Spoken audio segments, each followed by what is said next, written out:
I find it highly beneficial. It builds character. It builds perseverance. It allows me to take a vacation of all this hardcore bodybuilding stuff. The time that I spent cooking food is now significantly reduced because making a salad is super easy. You grab it, you throw it in a bucket, you wash it, and then you munch it down.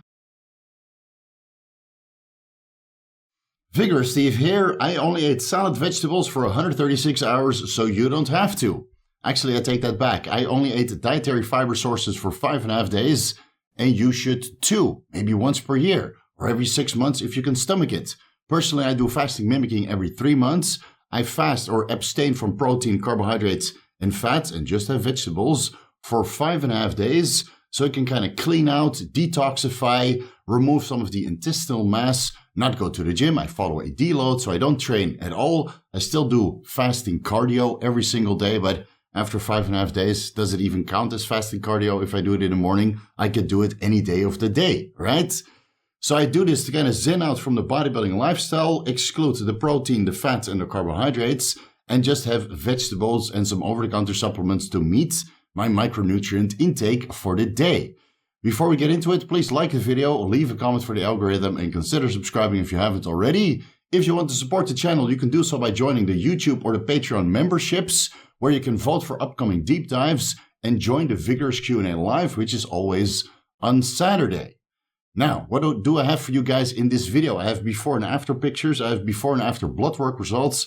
I have my entire diet, which consisted of vegetables, and my over-the-counter supplements, which I took to meet my daily recommended intakes as determined by the National Institute of Health. Let me just address the commonly asked questions which always come up when I do a fasting video. Am I going to lose all of my muscle mass? Well, did I? That's why I have before and after pictures.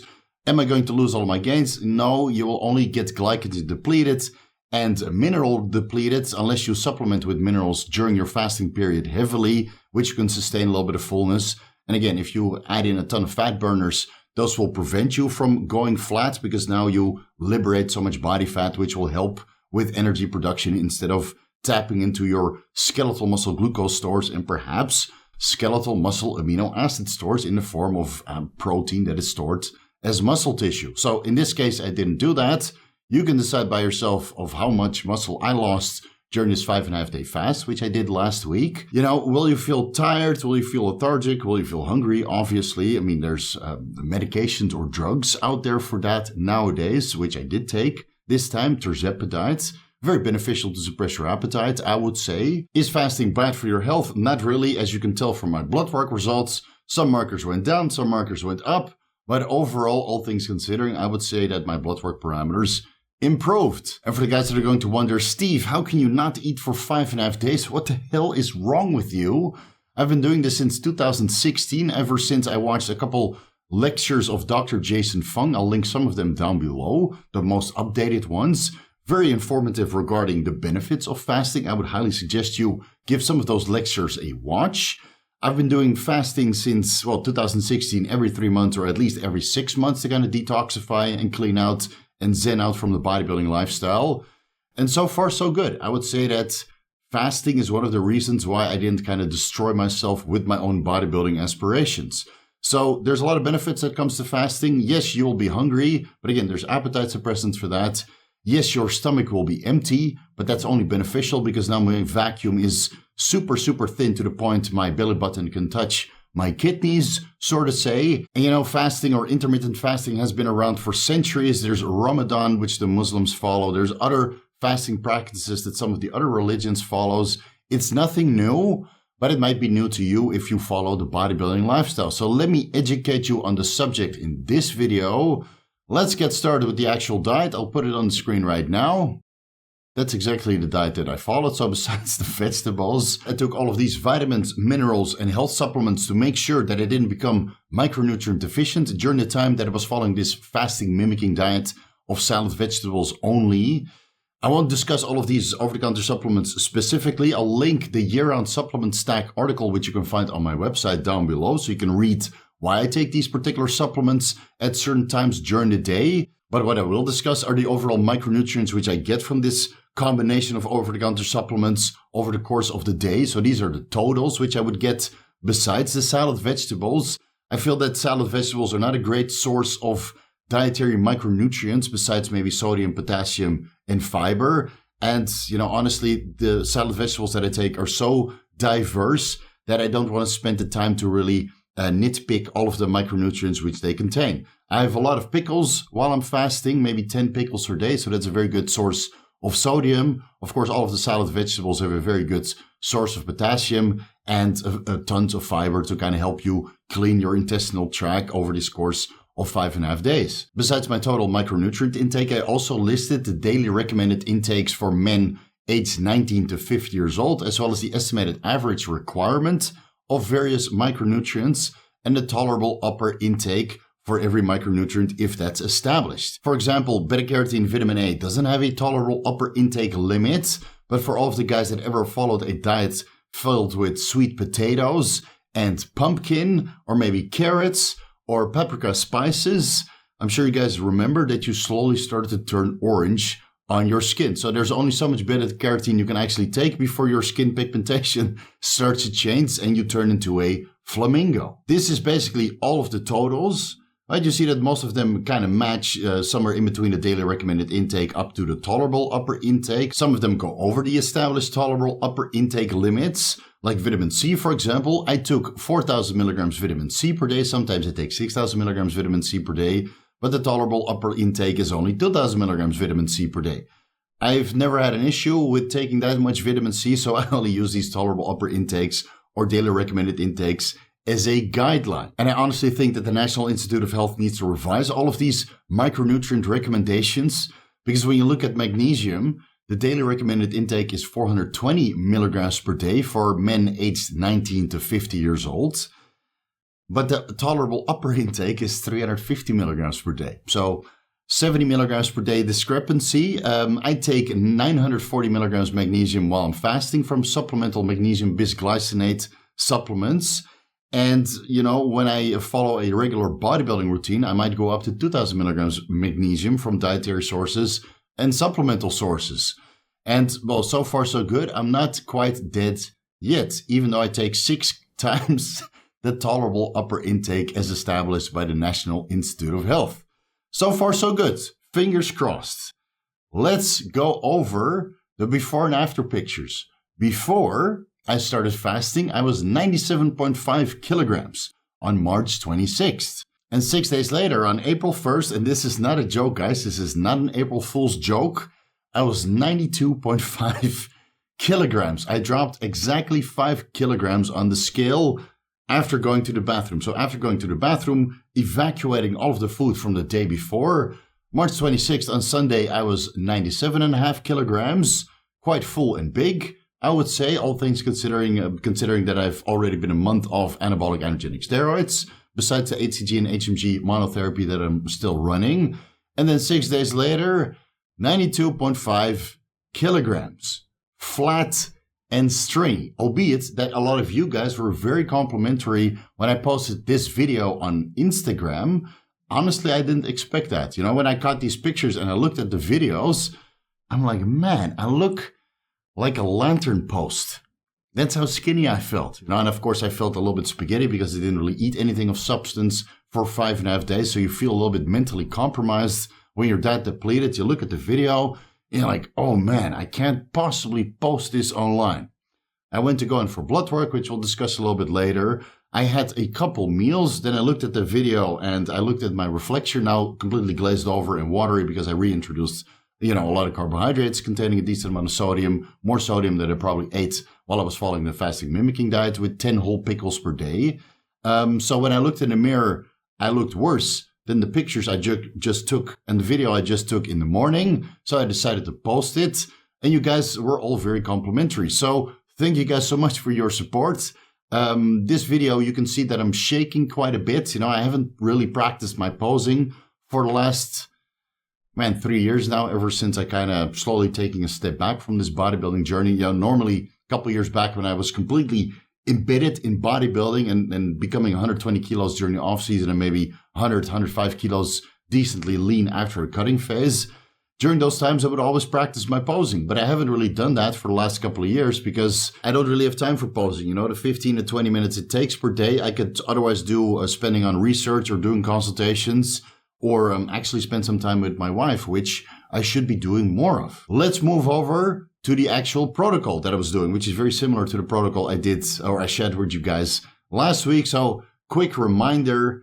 The protocol was 1,080 IUs HCG 3 times per week, Monday, Wednesday, Friday. In between those injections, 75 IUs HMG, even though this HMG only contains FSH and not actual LH. So I already ordered Merck Gonal F, recombinant follicle stimulating hormone. I'm still looking out for Merck Vigorous, recombinant luteinizing hormone. I haven't been able to find it yet, but at least the recombinant FSH is on the way. I'll be replacing the HMG with RFSH as soon as it arrives. To improve my fertility parameters over the next couple of months, I decided to go with 600 milligrams injectable glutathione per day. I take 1800 milligrams injectable glutathione intravenously on Wednesday as part of my mitochondrial support stack. So I've got Wednesday, Thursday, and Friday covered, and that means from Saturday onwards up until Tuesday, I take 600 milligrams, 4 milliliters of injectable glutathione straight to the buttocks intramuscularly. I was taking 500 milligrams injectable glutathione. I used tirzepatide, 1 milligram, Monday, Wednesday, Friday, so that's to suppress my appetite, which worked beautifully. I discontinued that now, and I'll go about my business without any appetite suppression for the next couple of weeks while I'm still dieting. For the mitochondrial support stack, I took 5 milligrams MOD-C, Monday and Friday. That will come out this week. I will still continue with 200 milligrams NAD+, 1800 milligrams glutathione, 5000 milligrams vitamin C, and a B100 complex, injected intravenously on Wednesday. Besides that, I take nicotinamide mononucleotide, which I mentioned in the overall over-the-counter supplement stack, and I was taking 50 milligrams 5-amino 1-MQ in the morning and in the evening for a total of 100 milligrams 5-amino 1-MQ per day, which I also discontinued. There's no clear evidence that 5-amino 1-MQ or MOD-C is beneficial, deleterious, or neutral for your fertility. So without scientific evidence, I'm just going to leave them out. So from now on, the fat loss that I'm going to get is purely induced by cardio and caloric restrictions. Basically, I'm close to natty now, excluding the HCG and HMG or recombinant FSH. With that out of the way, let's get into the blood work results, starting with the urinalysis to show that I was sufficiently hydrated in both blood work checkups. On March 26th, my specific gravity was low, and April 1st, my specific gravity was also low, but less low than March 26th. The pH was pretty much the same. Keep in mind that I always drink a cup of coffee before I go in for blood work, because waking up after a coffee addiction since the age of 16 years old is hard without coffee. And, you know, that's kind of my right. I need my black gold in the morning before I go in for blood work. And the only thing that it really seems to alter your blood work parameters of is the urinalysis pH level and maybe your fasting glucose levels. Everything else on both blood work results from March 26th and April 1st are normal, right? The color of my urine is normal, appearance is clear, no glucose, protein, blood, nitrites, ketone, urobilinogen, bilirubin, and leukocytes present in my urine, and all of the other urinalysis results fall within normal parameters. Let's move over to the complete blood counts. You see here on my white blood cell count that the results are pretty similar, but normally my white blood cell count would actually come up between 5 to 10%. So I'm not exactly sure why my white blood cell count didn't increase. Maybe there's still a trace amount of exogenous steroid hormones which I injected well. The last injection was subcutaneous 6 weeks ago, so maybe that's the case. You know, anabolic androgenic steroids are known to suppress your total white blood cell count around 4,500 up to 5,000 cells per cubic millimeter. So you see that here it went from 4,650 to 4,770 cells per cubic millimeter, an increase of 2.6%. But previously I would see an increase of 5 to 10% if I was not using anabolic androgenic steroids. And even then, I would still see an increase of approximately 5%. So I'm not exactly sure why that is. Still, it's close to similar, so I'm not seeing any alarming results. My hemoglobin levels increased a little bit, 2.4% from 16.8 to 17.2 grams per deciliter, all falling within normal ranges. Hematocrit, a reduction of 4.2% or 2 points, 48% to 46%. And red blood cell count also went down from 5.26 to 5.06 million cells per cubic millimeter, a reduction of 3.8%. So hematocrit dropped with 4.2% and red blood cell count dropped with 3.8%, but hemoglobin only came up with 2.4%. And these are partially coming down because the androgens are now leaving my system, or perhaps have been completely metabolized already at the time of these blood work results. Normally, you would see the reduction of about 2% on your hematocrit and similar reduction on your red blood cell count over the course of weeks. But now that I'm fasting for 5.5 days, you see this in a matter of 6 days. So this is why I always tell people, if you want to get rid of your red blood cells or your hematocrit, bring that down to favorable levels. If that's elevated, you can either fast or do a therapeutic phlebotomy or do a blood donation or power red donation, which returns the plasma, or you go with IP6 or perhaps enalapril if you really want to bring your hematocrit levels back into range.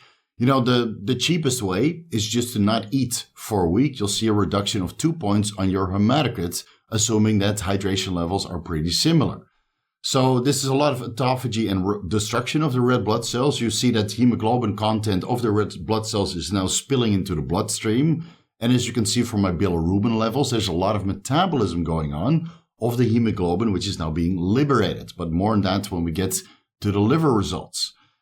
You see that, you know, the mean corpulus volume, mean corpulus hemoglobin, and mean corpulus hemoglobin concentration all went up slightly. My MCHC is now technically out of the reference range, which is also because I get a lot of destruction of the red blood cells and the hemoglobin concentration of my bloodstream is going up disproportionately.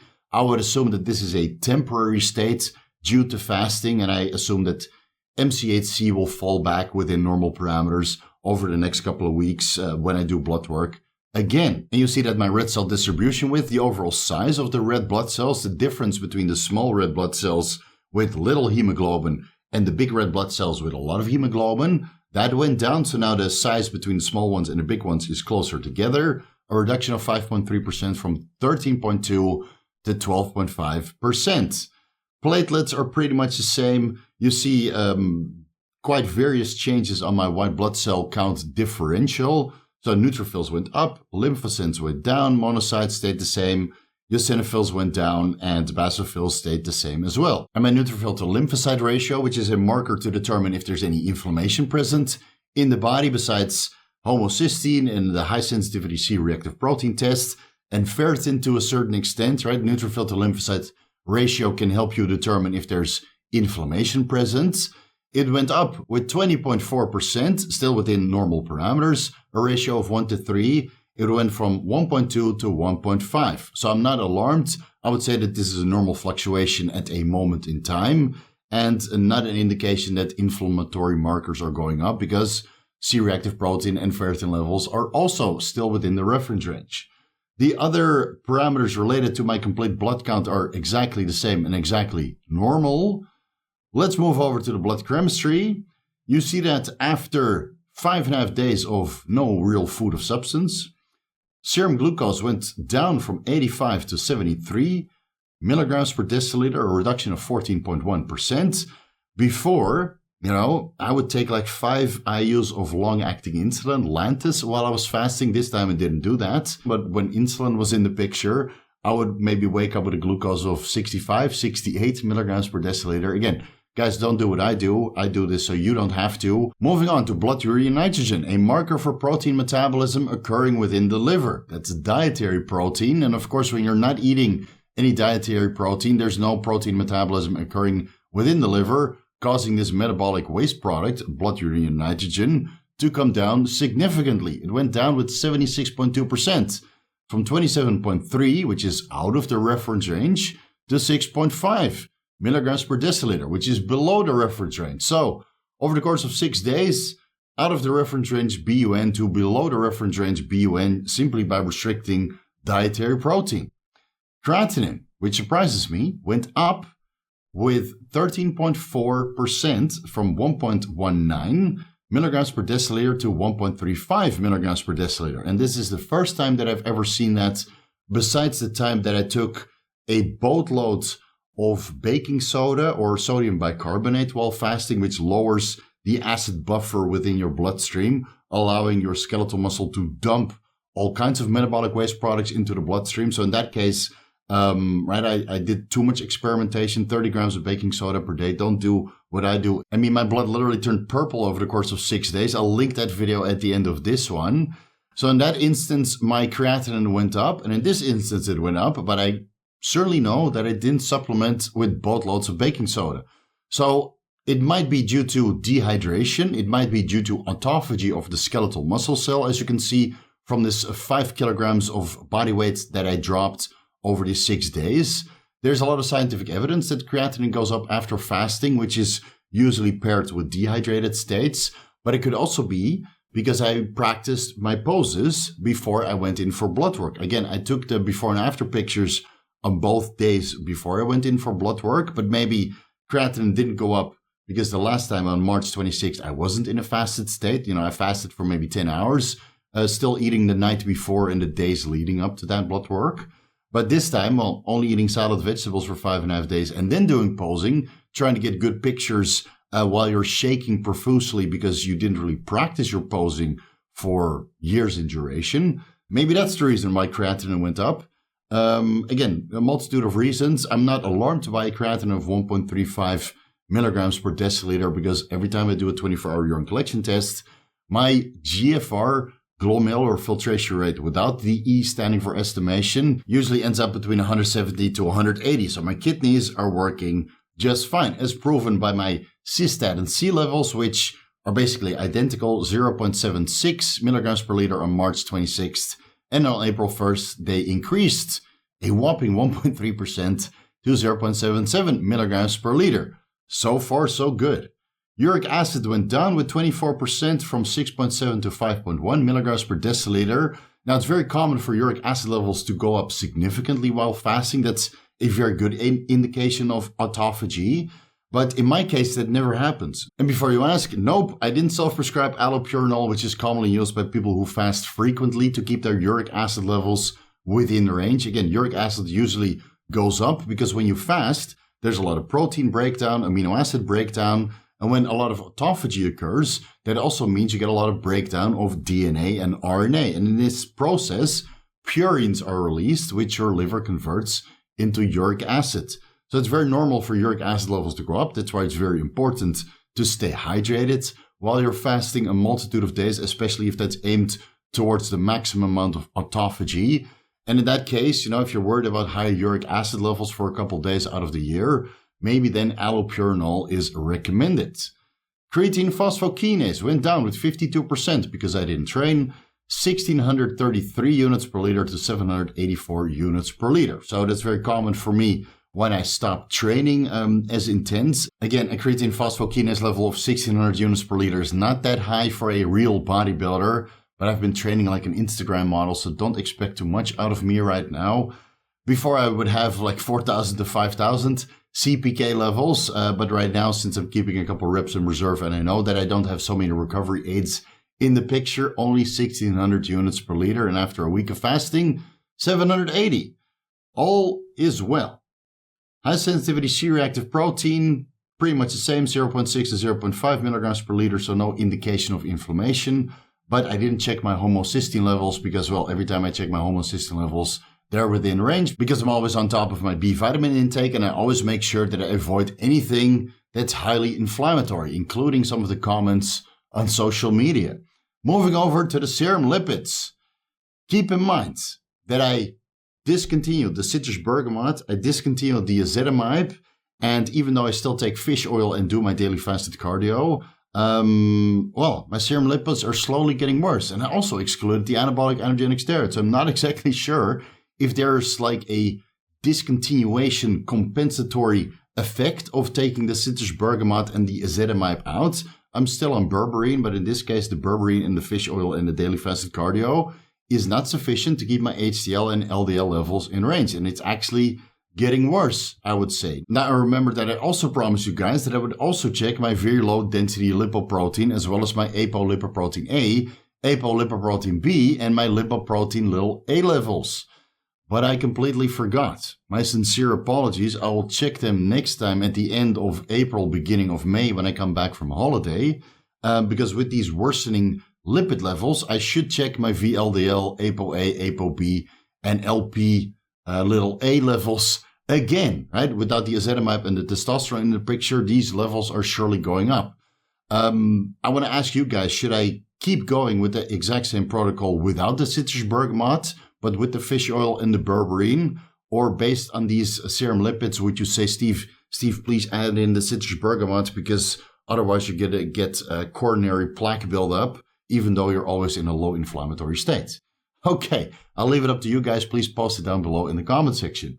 Cholesterol stayed pretty much the same, 193 to 190 milligrams per deciliter. Triglycerides came down 53 to 45 milligrams per deciliter, a reduction of 15%.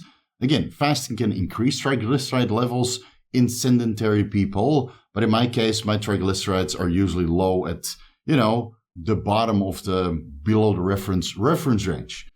HDL went down with 13%, 45 to 39 milligrams per deciliter, and LDL went up with about 3% from 138 to 142 milligrams per deciliter, which means that my LDL is now 42% out of the reference range. I think they have a couple explanations for this, again, besides discontinuing the citrus bergamot and the ezetimibe and potentially get some sort of compensatory effect, even though the literature says that when you discontinue ezetimibe, the serum lipid levels come back to normal parameters where they were before introducing ezetimibe. But I've been on ezetimibe for maybe 2 or 3 years now, so I don't exactly know where my baseline lipid levels actually are. I'm also getting older, obviously, and even though I take HCG, which is known to improve lipid parameters, it could just mean that I'm not eating enough dietary fat. Again, I've been restricting calories for quite a long time now, ever since I got a little bit too fat for comfort in America when I went there for holiday to visit the Olympia and Disneyland and doing a lot of fun stuff in Las Vegas. I gained a little bit of chunk. And ever since then, I've been kind of dieting since the beginning of this year with high protein intake, as you guys could see from my elevated blood urea and nitrogen levels, and, moderate fat, maybe 60, 70, 75 grams per day, and a very low carbohydrate intake, besides maybe a little bit of fruit post-workout 4 times per week. My diet model isn't the greatest. I'm sure if I increase my overall healthy fat intake, from avocados or almonds or walnuts, or maybe some olive oil and some more dietary fat from, besides the salmon that I eat every day, maybe adding some beef back into my diet, right? Maybe that will improve my HDL and LDL levels over time. Or I could simply add in the citrus bergamot and use over-the-counter supplements to get that in range in a hurry. Let me know down below. So a lot of things that can influence serum lipid levels, even though in most cases, while I was fasting, my LDL would come down significantly. Keep in mind that your body can also produce cholesterol, and which can by itself increase LDL levels, but that usually happens when you're on performance-enhancing drugs, anabolic androgenic steroids specifically.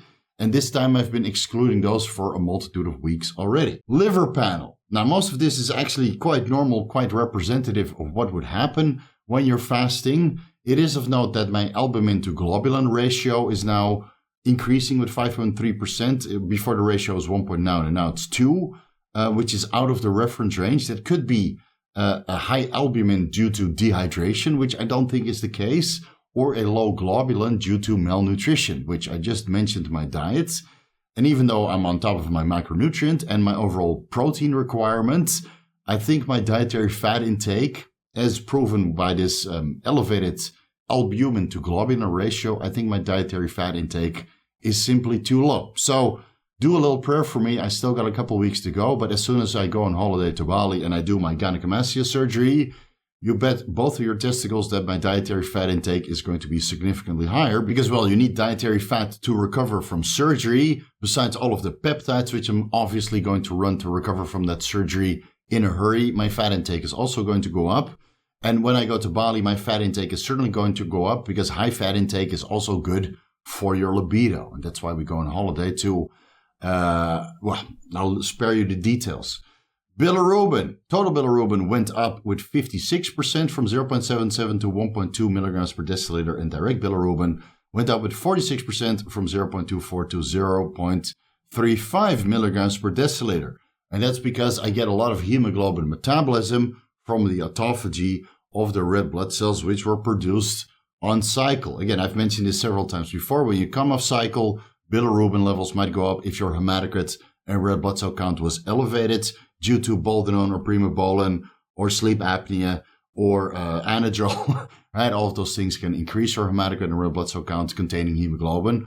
When they're destroyed, the hemoglobin spills into the bloodstream. The liver starts metabolizing that into bilirubin. And even though I was taking dietary fiber and TUDCA, serum bilirubin levels still increased. Now, the question here is, if I did a full fast without the TUDCA and without the fiber, how high would my bilirubin levels actually be? Because bilirubin gets reabsorbed in the enterohepatic recirculation. So you dump all of these metabolic waste products into the intestinal tract, and then over time, some of that might actually get reabsorbed. Some of the bile acids containing these metabolic waste products, including bilirubin, whether that's conjugated or unconjugated, that's the difference between total bilirubin and direct bilirubin, some of that gets reabsorbed. And this is why we take fiber, and this is why we promote the excretion with TUDCA, so you can get rid of that in a hurry and keep it in the intestinal tract as it binds to the fiber of the vegetables that I consume. So I guess we will never know, but I have seen it on previous fasts where I did a hardcore fast without supplements and without fiber. So basically just water and maybe a little bit of salt to prevent, a rebound effect when you reintroduce food again. And I distinctly remember that bilirubin levels went out of the reference range as well. So, right, a learning experience for all of us. Liver enzymes went down less than expected, but still went down. AST went down with 17% from 42 to 35 units per liter, and ALT went down with 31% from 35 to 34 units per liter. So this is pretty much within the reference range. So this indicates normal liver enzymes. Again, when you stop training, liver enzymes go down. When you take out the boatload of performance-enhancing drugs, the liver enzymes go down. And when you stay on top of your TUDCA, your NAC, your injectable glutathione, all of that good stuff, liver enzymes are managed even when you're on cycle. Alkaline phosphatase, pretty much the same, nothing to report here. And gamma GT levels went down with 10% from 10 to 9 IUs per liter. Now, this is below the reference range because I've been megadosing the injectable glutathione for the last year or so. This might even get lower, but usually a gamma GT between 8 to 12 is where my blood work parameters are at. Nothing alarming there. It's just normal for me to have low gamma GT levels because I'm always on top of my health supplements. Iron levels.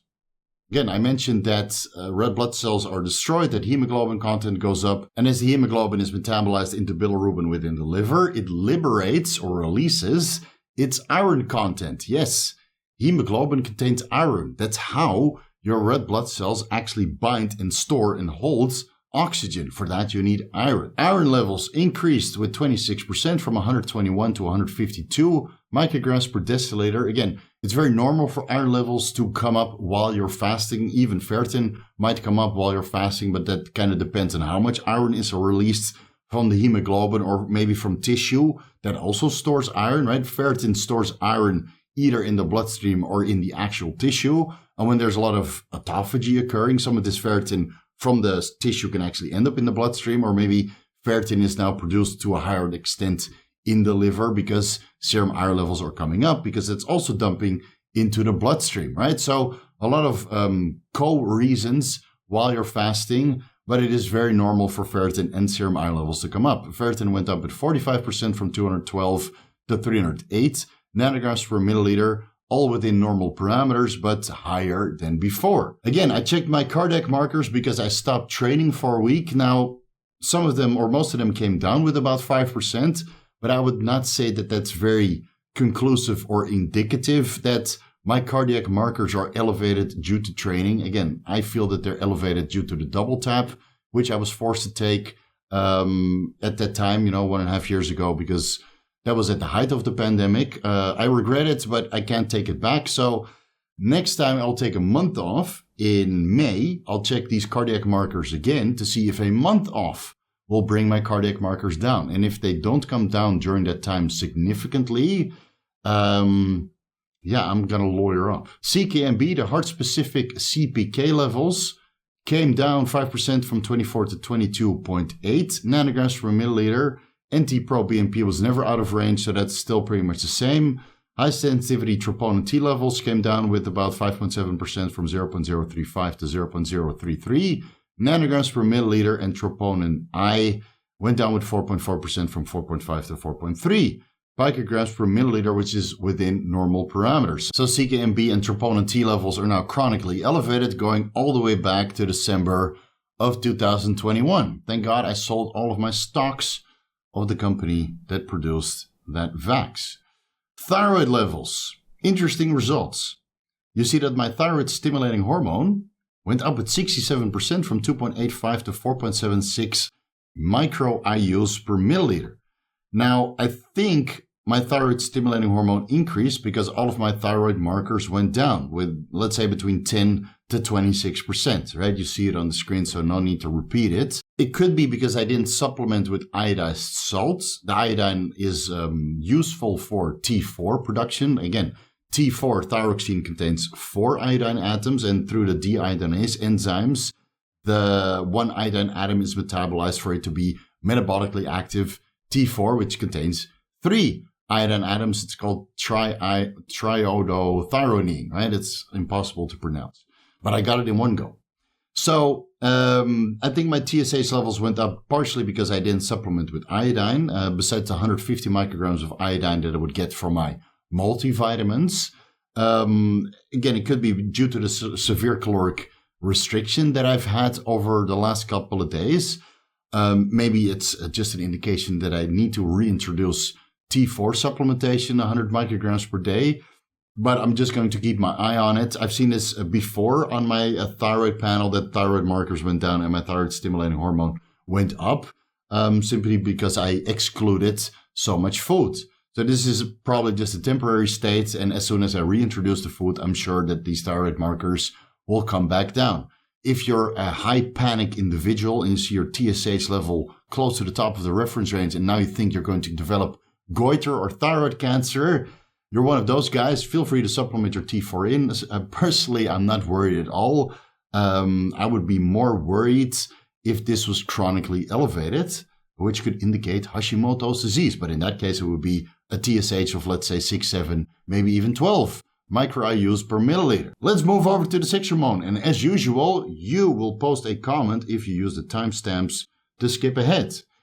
Beta-HCG went up with 24% from 14.7 to 18.2 milli-IUs per milliliter. And the reason why that is because on the previous results taken on Sunday, March 26th was a Sunday, I injected 183 IUs Ovitrel on Friday, which is 2 days before blood work. But this time I injected 1 day before doing blood work, a mere 24 hours.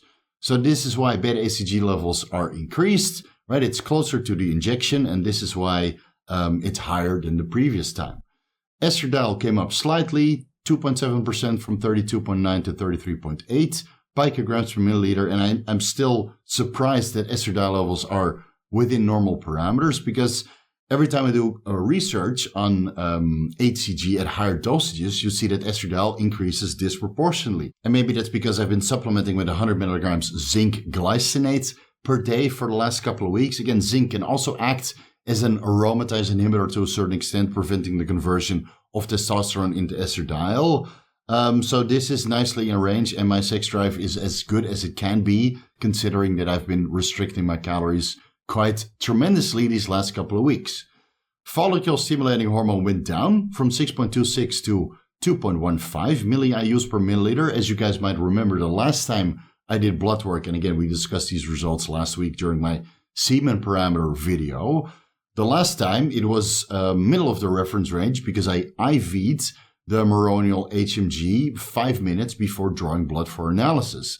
And this time I injected 75 IUs subcutaneously, let's say an hour before drawing blood for analysis. So the difference between both dosing protocols, IV versus sub-Q, 5 minutes before versus 1 hour before, is a reduction of 66%. You know, a follicle stimulating hormone of 2.15 milli-IUs per milliliter doesn't get me out of bed. And this is why I ordered recombinant follicle stimulating hormone, which should be arriving soon. And then I'm going to increase that dose significantly. Luteinizing hormone is still undetectable below 0.04 milliIUs per milliliter. Total testosterone increased with 34% from, let's say, 650 nanograms per deciliter to 875 nanograms per deciliter. And that's simply because I injected the HCG the day before versus 2 days before. But in most cases, when you fast without HCG or exogenous testosterone in the picture, when you fast naturally, drug-free, total testosterone levels go down significantly, with maybe 10% up to 25%. I've seen this on my own blood work results when I was drug-free, or on client blood work results when they're drug-free, and I help them with their fasting protocol before and after to help them interpret it.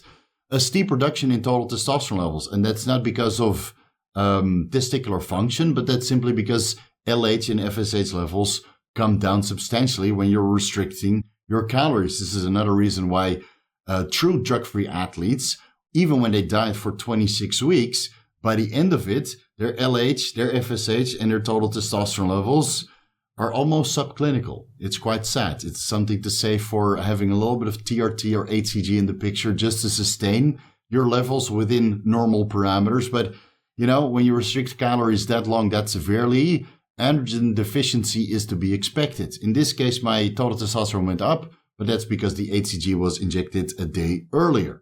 Free testosterone, a reduction of 5.6%. Bioavailable testosterone, a reduction of 7.1%. Because SHBG levels went up a whopping 66% from 38.1 to 63.2 nanomoles per liter, which is very normal when you're undergoing severe caloric restriction. When I did my 6 weeks veggie-only stint to cure non-alcoholic fatty liver disease, my testosterone levels went down, obviously. And my SHBG, guys, around 125 nanomoles per liter. So that's twice as high as where it is now. I mean, with an SHBG that high at 120 nanomoles per liter, guess where my libido was? Somewhere in the dark dimension, probably. Okay, so at least it's not this high. And I assume that reintroducing the food will bring my SHBG levels back within favorable ranges. Let's say 40, maybe 45 nanomoles per liter. Time will tell. My thyroid hormones will obviously come up after reintroducing the food, and thyroid hormones also regulate or increase SHBG levels. So maybe I need to bring my estradiol levels down a little bit. Anyway, my libido is just fine. It's fine enough for the period that I'm in right now, dieting. But when the dieting is over, because my fat intake is going up, I'll be ready to start conceiving. DHEA sulfate is pretty much the same. Let's say around 190, 195 micrograms per deciliter, and I didn't recheck my hemoglobin A1C levels because they don't change within a matter of a week. 4.8% on March 26th. So these were my blood work results after 134 hours of a fasting-mimicking diet containing only salad, vegetables, and some over-the-counter supplements to meet my micronutrient intake for that week. I hope it was informative. I hope it can inspire you to do a similar fast in the near future. I find it highly beneficial. It builds character. It builds perseverance. It allows me to take a vacation of all this hardcore bodybuilding stuff. And the time that I spent cooking food is now significantly reduced because making a salad is super easy. You grab it, you throw it in a bucket, you wash it, and then you munch it down. Very, very easy, very, very convenient. Very time efficient, I would say. But of course, a fasting mimicking diet isn't very sustainable because the last time I did it for 6 weeks, I really lost all of my gains. So I hope you don't have to undergo that in case of non-alcoholic fatty liver disease. I'll leave it here, guys. Thank you guys so much for watching. You can find everything that I'm associated with down below in the YouTube description section. Head over to my website, vigoroussteve.com, for a ton of articles about all kinds of different subjects. Bookmark that site. If you need personalized advice, you can find the rates for consultations and personalized advice by email or mentorship programs on my website as well. Follow me on Instagram and TikTok at VigorSteve. A front double bicep for the Vigorous crew. You guys know what to do. Did I lose a lot of gains? I mean, I'm smaller than before, but you know, the biceps are still peaking, so I can't say that I lost a significant amount of muscle mass. You know, this morning I was around 94.5 kilograms. So realistically, from before the fast up until now, after reintroducing some food and restoring some glycogen, 3 kilos down. And I would say that that's 99% body fat. Thank you guys so much for watching, and I'll see you in the next video.